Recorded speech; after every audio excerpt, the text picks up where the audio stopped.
আমরা ছোটোবেলা থেকে বাঙালিরা মোটামুটি একটা প্রবাদ শুনেই বড় হয়েছি, লজ্জা ঘৃণা ভয় তিন থাকতে নয়। তো সেটা একটা সদর্থকভাবে বলা হতো যে লজ্জা ঘৃণা এবং ভয় যদি তো আপনি মনের মধ্যে রেখে দেন, তাহলে সাহসিকতার সাথে নতুন কোনো কাজ আপনি করতে পারবেন না এবং এগিয়ে নিয়ে যেতে পারবেন। এটা কিন্তু আমাদের তৃণমূল শাসক দল খুব ভালোভাবে গ্র্যাব করেছে। ওরা ঘৃণা ভয় তো ছেড়ে দিন, লজ্জাটাকে একদম কেটে জিরো করে দিয়েছে। কোনো ব্যাপারে কোনো লজ্জার ব্যাপার নেই। বাংলার বাঘ ফিরে এসছে, অনুব্রত মণ্ডল। কে অনুব্রত? গরু চোরের মানে গরু চুরির অভিযোগে তাকে গ্রেপ্তার করা হয়েছিল। আচ্ছা, মানলাম অভিযোগ প্রমাণ হয়নি, যদিও ব্যাপারটা হচ্ছে যে চার্জশিট দেওয়া হয়েছে, কিন্তু ভারতবর্ষের জুডিশিয়ারির যা অবস্থা, তাতে ট্রায়াল স্টার্ট হওয়া, বিচার প্রক্রিয়া স্টার্ট হওয়া একটা দুরূহ ব্যাপার। মানে তার ডেট পাওয়া এবং সঠিক বিচার প্রক্রিয়া চলা, এটা একটা সময় সাপেক্ষ ব্যাপার। যদিও এই ট্রায়াল স্টার্ট হওয়া এবং চার্জশিট দেওয়া, এই মাঝের পোর্শনটাতে যে কেউ জামিন পেয়ে যাওয়ার চান্সই 90%। কারণ তাদের উকিল বলবে যে আর কোনো তো জানার কিছু নেই, চার্জশিট দেওয়া হয়ে গেছে আর বিচার প্রক্রিয়া শুরু হয়নি, অতএব জামিন। তো যে কেউ জামিন পাবে। সেই নিয়ে বীরভূমের ছেলে 18 মাস পরে ফিরলেন। প্রমাণ হয়নি গরু চুরির কেস, কিন্তু ভাই 2-4টে কোশ্চেনের তো আনসার দিতে হবে। মাগুর মাছ বিক্রি করে এত কোটি কোটি সম্পত্তি, এত রাইস মিল, এত ওইগুলো তো মিথ্যা নয়। আর ওই মেয়েটি যেন ভাজা মাছটি উল্টে খেতে জানতেন না, এমন ভাব দেখাচ্ছিলেন ওখানে দিল্লিতে তিয়ারের সামনে। এখন দেখছি যে মনে হচ্ছে যেন এই বোধহয় মমতা ব্যানার্জির পরে দ্বিতীয় অগ্নিকন্যা এসছেন, পা দিয়েছেন বীরভূমের মাটিতে। এবং তিনি পরীক্ষা দিলেন না, কোথাও কিছু পাস করলেন না।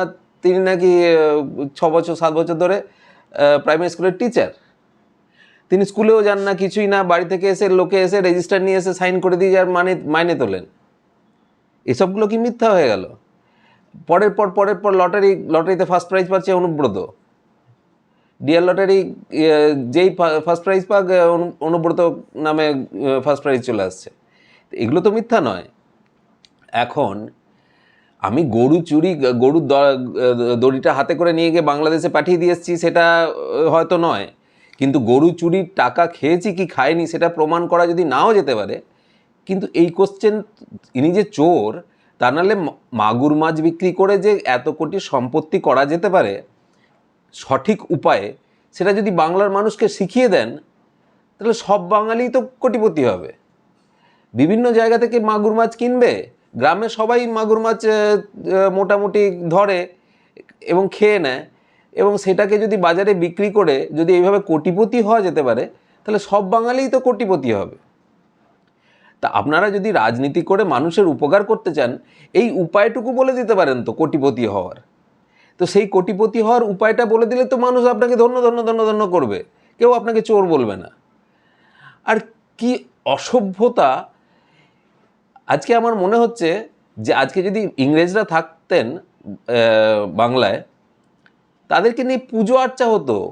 এই যে লোকগুলো আজকে বেরোচ্ছে না, বাংলার বাঘ করে পুজো আর্চা হতো, যে হ্যাঁ দেখো 4টে গুলি করে মেরেছে, এই দেখো এইখান থেকে এই চুরি করে নিয়ে এসছে, ওখান থেকে দেখো ওই চুরি করে নিয়ে এসছে, এই যে মারাত্মক ক্ষমতা এর আলাদা।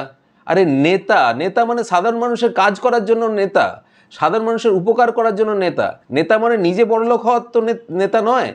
এই তৃণমূল দলটা মানে এই রাজনীতির সংজ্ঞাটাই চেঞ্জ করে দিয়েছে, মানুষের হয়ে কাজ করার সংজ্ঞাই চেঞ্জ করে দিয়েছে। যে যত বড়লোক, যে যত মাল কামাতে পারবে, সে তত বড় নেতা। যে যত দিয়ে ভোটের সময় ওই মাল কিছু একে ওকে দিয়ে 10টা লোকরে পুষে ভোট লুট করে দাও, দ্যাটস অল, বিশাল বড় নেতা। এই যে সংজ্ঞা চেঞ্জ করে দেওয়া রাজনীতি, এই একমাত্র মমতা ব্যানার্জি শেখালেন। এবং তিনি তার বাড়িতেও কাজে লাগিয়েছেন, আর বাংলার একদম মানে গ্রামাঞ্চল পর্যন্ত, নিচের লেভেল পর্যন্ত সবাইকে ওই জায়গাতে ওই একই রুল মোটামুটি চালিয়ে গেছেন। সবাই চোর। আপনি পড়াশোনা করে কি করবেন? পড়াশোনা করে করে এসএসসি দিলেন, টেট দিলেন, পাস করে আপনাকে 25 লাখ টাকা দিতে হবে। অতএব সেই মাল তো নেই, তাহলে আপনি চাকরি পাবেন না। গিয়ে টিউশনি পড়াবেন, টিউশনি পড়িয়ে কোনো রকমে তারপরে একটা বাড়ি করতে যাবেন, একে 10 লাখ, একে 10,000 5,000 করে দিতে দিতে আপনি পাগল হয়ে যাবেন। তার থেকে ঢুকে পড়ুন তৃণমূলে ঢুকুন, মাল কামান। এ তো দুর্দান্ত পলিসি। এবার আশুতোষ মুখোপাধ্যায় ছিলেন বাংলার বাঘ, সেকেন্ড বাংলার বাঘ এলেন অনুব্রত মণ্ডল।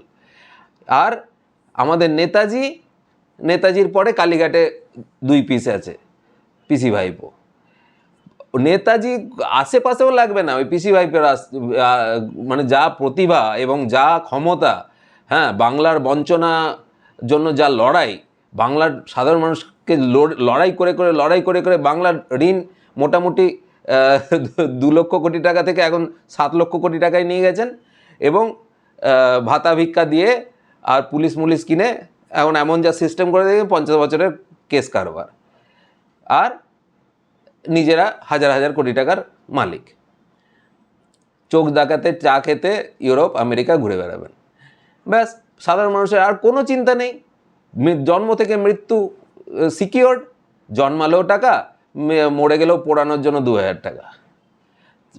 মাঝে মধ্যে আনন্দ করবেন, বছরে একবার দুর্গাপুজোর জন্য 85,000 টাকা। খান কত মদ খাবেন, 28 টাকার পাউচ খেয়ে যান। আর বাড়ির ছেলে পড়াশোনা কী হবে? 8 পাস, 9 পাস, মাধ্যমিক পাস, ব্যাস। ঢুকে পড়ুন অনুব্রত দলে, ঢুকে পড়ুন। দাদা জিন্দাবাদ, জয় বাংলা যে পাউচ নিয়ে জয় বাংলা করে দিন।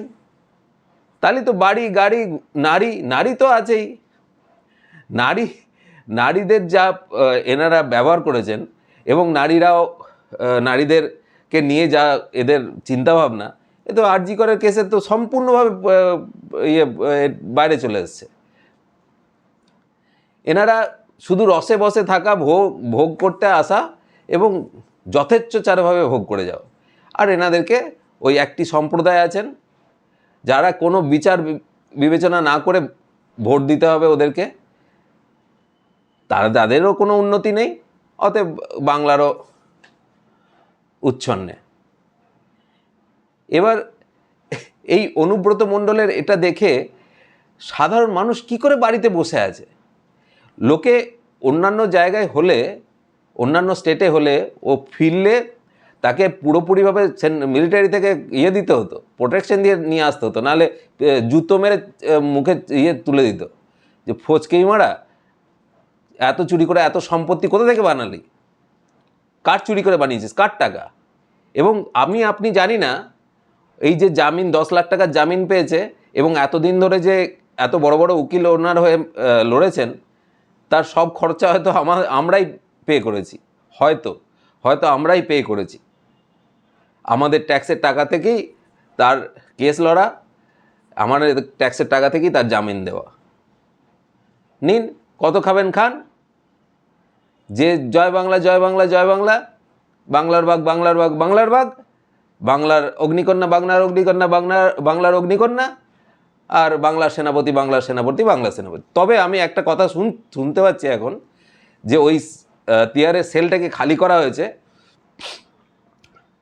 ওই নেতাজি রূপী বাংলার এই দলটার, কেউ সেনাপতি বলে, কেউ বস বলে, মানে কীরকম নির্লজ্জ ভাবুন। বস মানে একটা ভিখারি ভাব ছোট থেকে ঢুকিয়ে দিয়েছে। আমি ভিখারি, তুমি বস, আমি তোমার দাস। তো যাই হোক, তো এই বস আর সেনাপতিকে ওখানে জায়গা করে দেওয়ার জন্য ওই সেলটাকে খালি করা হয়েছে শুনলাম। তো যাই হোক, যদি তাই হয় তাহলে দুগ্গা জয় বাংলা, জয় দুগ্গা তাই যেন হয়। এবং এরা যেন তাতেও জয় বাংলা করে লাফায়, ফাঁসি চাই ফাঁসি চাই ফাঁসি চাই যেমন করে সেরকম যেন তখনও লাফায়। ধন্যবাদ।